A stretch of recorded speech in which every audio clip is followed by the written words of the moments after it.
So what do these people need to get started? Why aren't they starting? We all know the answer is fear. But the difference with you guys or me or anybody who's followed through is we're more afraid of what life would be like if we don't follow through than the person who's willing to settle for what they got and kind of hope it'll change and maybe purchase something for the moment and then not follow through on it.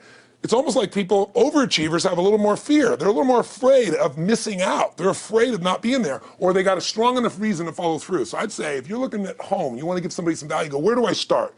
I'm sick of this. That's a damn good place. That's probably why they bought the product in the first place, but now they're not. To escape from that for just a minute. What's that? They bought the product to escape from that state. Just for a moment. Yeah. So, because well, guess what? What makes people excited is progress.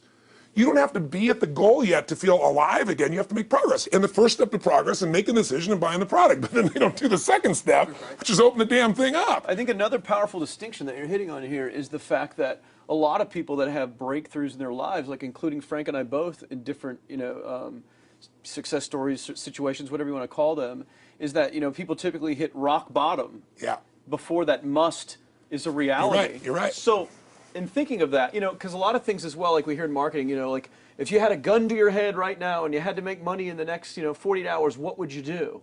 And that really resonates with people. But so I just wanted to bring this into the conversation because I think a big part of the market of all these people aren't people that have their backs completely against the wall yet. That's right. Okay, so they're not in a must situation yet. They're in a desire situation where they're okay in their lives. They do have big dreams and ambitions. They do want greater things, but it's not pushing them yet to the point where they will do what it takes to master have the something. Must. So what do you think? How do people go from not having their backs against the wall when they have no choice to say, I'm totally sick of this, to conditioning their minds to go from their situation where they are, which may be okay, to getting something greater? Well, think about this. What pisses you off and what excites you is all relative. $300 a week, no, $2,500 excites him more, that memory to this day, than even the $1 million, he did in his first 24-hour version, right? Or you breaking the 4 minute mile, $1 million. That must have been out of your mind. Tell me about that for a second. What did that feel like? You make $1 million in 24 hours. Nobody in history of the internet's done it. Euphoria. Yeah. It was just unbelievable. What was your? It wasn't even about the money. That's exactly right. That's exactly right. It wasn't really about the money. No, it wasn't. I wasn't thinking like, oh, that's how many cars I can buy. No. It just wasn't. It was just breaking through like another barrier of progress. So at that point, it wasn't about your back to your wall. At that point, what it was really about... It was a further point for my fear, is what it really was. Further point for your fear, and for some people, and I think in some cases, it's also a recognition of who I am and what I'm capable of. So for somebody whose life is already great, this is about, what if I could take on another skill that could create more freedom for my life? And just saying, I'm not going to go out and try and do it all perfectly right now. What I'm going to do for the next 8 weeks, I'm going to create a little ritual. I'm going to do one thing a day to condition my mind, right, so that I get strong, so I follow through. I'm going to read something. I'm going to listen to something. I'm going to immerse myself. I'm going to go for an intense jog, or I'm going to go lift weights, but I'm going to do it consciously to get in a state where I'm going to follow through. That's number one, because people follow through when they're in state. Second, I'm going to get clear about why this is a must for me. It's not because my back's against the wall, but because I want to master an area of life that could create some freedom. I'm not going to master it overnight, but I got the system, I got the plan. I'm going to do one thing a day. I'm going to work on one subject a week. This week's going to be about figuring out what the right product or industry is. Next week's going to be basics of building traffic. And each week I'm going to make a little progress, and I'm going to get to a goal, whatever that is. I'm going to make $1,000, my $300 in a week. I'm going to get to my $2,500. That first $2,500 is the most excited. Unbelievable. The first $300. I remember it's the most life-changing too. It is the most life-changing. I remember I was supposed to be a truck driver, making $24,000 a year because I'd be making the most anybody in my family had ever made. How'd that work out for you? Yeah, real well. Thank God I'm not driving a truck, right? I think you could pull the truck. I figured out I could pull it with my finger, man. I could do it with my teeth. I could pull it with my teeth, right? 36 grand a year was the goal. If I could make 3 grand in a month. When I did that, I was out of my mind. And then it was like, could I make 10 grand a month? Then it was 10 grand in a day, then 100 grand a day. Then could I make $1 million in a day? I had a day where I made $400 million in a day. The stock value of the company I took public, my personal stock.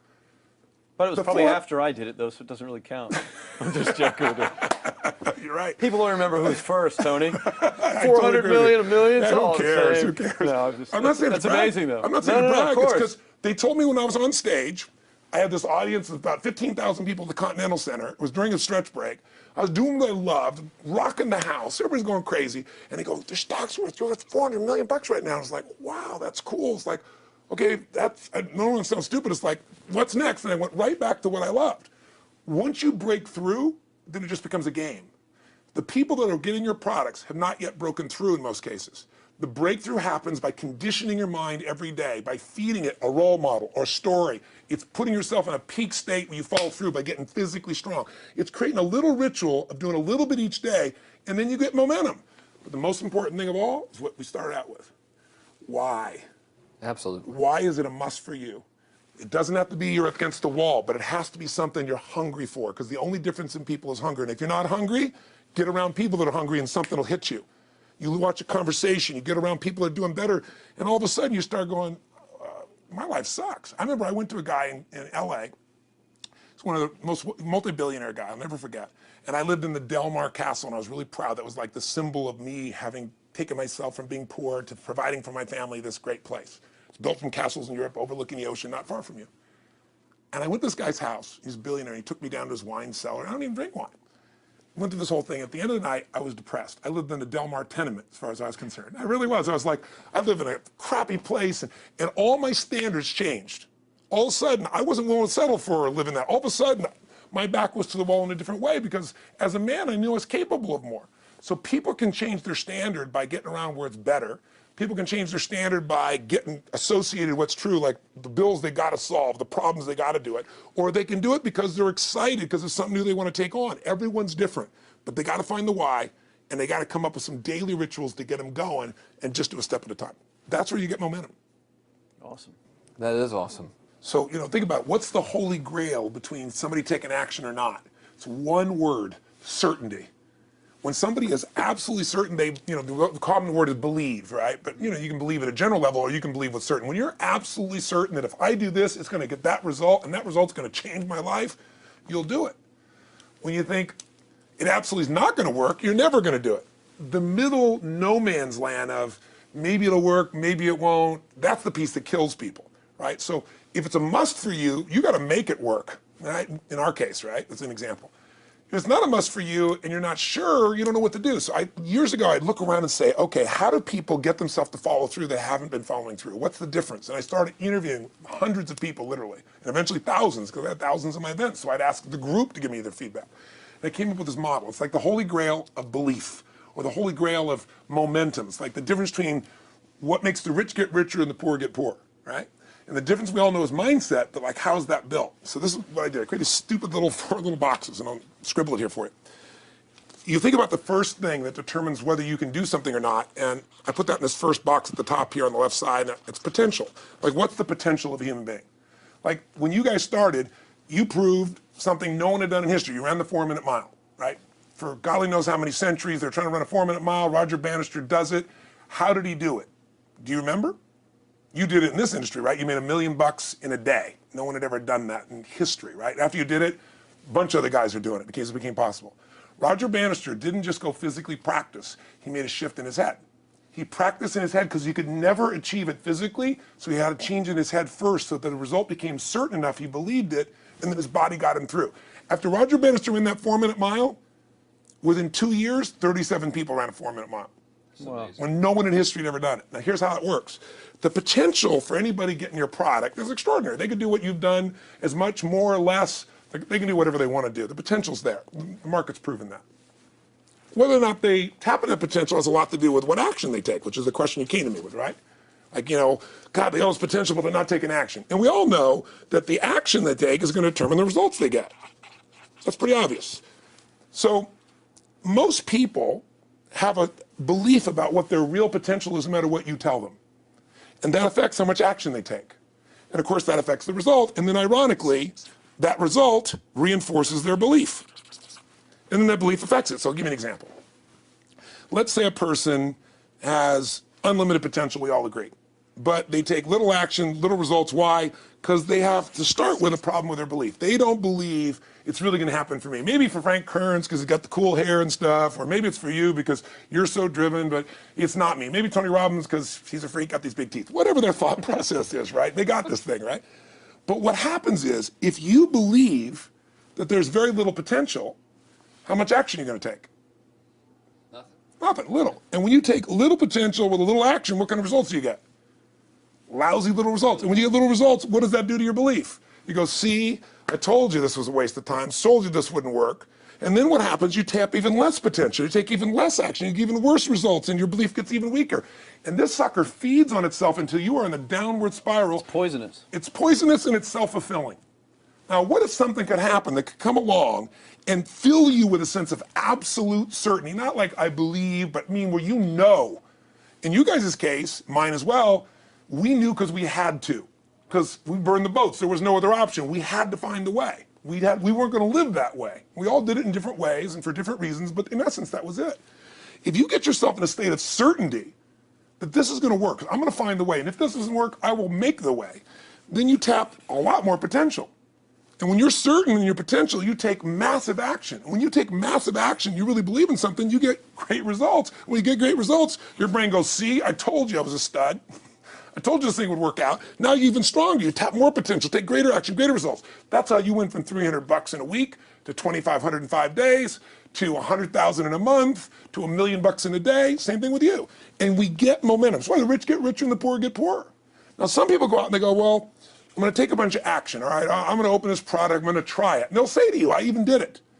But it's like a salesman who goes and knocks on the door, and he knocks on 100 doors and says, you don't want one of these, do you? yeah, exactly right. You know? And even if he doesn't say it verbally, his face says it because he doesn't believe it's going to work. So his voice, his body, the execution is so weak. Maybe if he talks to 100 people, somebody's going to buy out of pity. They don't want his kids to starve, right? But he's not going to get the result. So the core difference in people is how do you produce certainty when the world isn't giving it to you? You go out and you try. In your case, you're 100,000 in debt, and nothing's working. How do you keep yourself going? The way you did it, the way I did it, the way you're doing it, we may not have done it consciously, is we didn't change our potential, that was there, and it wasn't even taking more action. Taking more action with a belief it's not going to work, it's not going to change anything. We got results in our head that made us feel certain as if it had already happened. True or false for you? True. Right? So give me an example so people know I'm not just making this crap up. Well, I mean, just like when I had nothing, I already knew I was driving like Ferraris and Porsches and stuff because I always wanted those cars. I already knew I was going to have them. It was inevitable. Right. I inevitably, that was just my inevitable outcome. But how did you do that? Did you have a ritual? Did you think about it regularly? Was it one time you thought about it, or was it something you had an obsession towards? I had an obsession towards it. I mean, I used to work at a video store, which was the last job I ever had in my life. Thank God. And I used to go to work almost every day, and I used to bring 2 magazines with me to read on my breaks. Entrepreneur magazine, just to read about business and everything else, to read about what other people are doing, look for role models. And I used to carry an auto trader with me. And I used to look at Porsches that were for sale. Yeah. And people always used to ask me, what are you doing with that auto trader magazine? I'm like, well, I'm just picking out the Porsche that I'm going to buy. Right. Which probably got you a lot of crap. I did. People made fun of me. Sure. I actually had a boss at that job tell me, you really shouldn't do that to yourself, John, because it's very, very likely that is never going to happen. That it's very likely that you're never going to have that car. Yeah. That's the kind of belief he was trying to put in my head.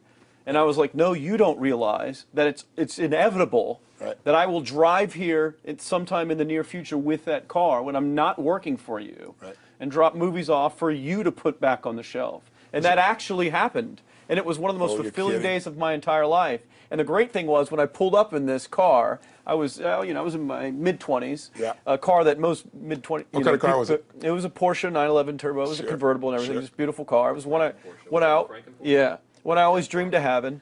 But for a few years I always circled the ads of which ones I was going to buy. Well, when I finally got it and I pulled up at the store, I had all these people. Some people that were still working at this $7 an hour job were there years after I left. And I'll never forget this, even the boss and stuff, and the reaction of the people was like, wow, that is awesome. Yeah. Is that your dad's car? And all I said to them was, not exactly. Good for you. And I just smiled and just left. But it was, it's the weirdest thing, but I just knew it was going to happen. But you knew it because I conditioned myself to you did it over and over again. Yeah. When I was in high school, I was not a popular kid, but I was passionate and intense, and I'll never forget. Some particular girls gave me some crap, and a guy too. And I wrote in their journals or their annual yearbook at the end, I wrote, someday, I said, you treated me like hell. Someday I'll be rich and famous, and you'll be an effing truck driver. And you'll be sitting there, I'll be with with this beautiful woman of my life, rich, and you'll be watching me on television thinking, you wish you would have treated me better. I actually wrote this shit in people's annuals because I went to a 10-year high school reunion. People showed me this stuff, great. right? But it's like, I burned the bridges, baby. I was like, this is how it's going to be. So I'll give you a perfect example of this. You know, they did studies, many have been done at this element, where they want to say, how much does the mind affect performance? So take basketball. And I've worked with a lot of NBA players and turned them around. And one of the problems many of them have is they'll choke on the free throw line. You know, well, everybody knows in that case, if you normally shoot really well and now you're not, something's interfering, something's getting in front of your state, some uncertainty, right? Obviously. So they take a group and say, we're going to make them better.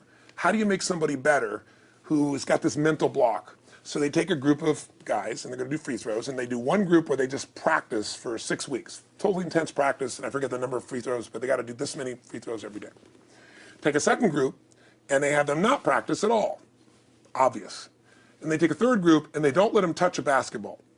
All they do is have them practice in their mind, but the key is, it's not practice makes perfect, it's perfect practice makes perfect, as corny as that sounds. So these guys see themselves making the shot every single time, conditioning their mind and body that it's perfect every time. They're not interrupted by a reality that would screw with them.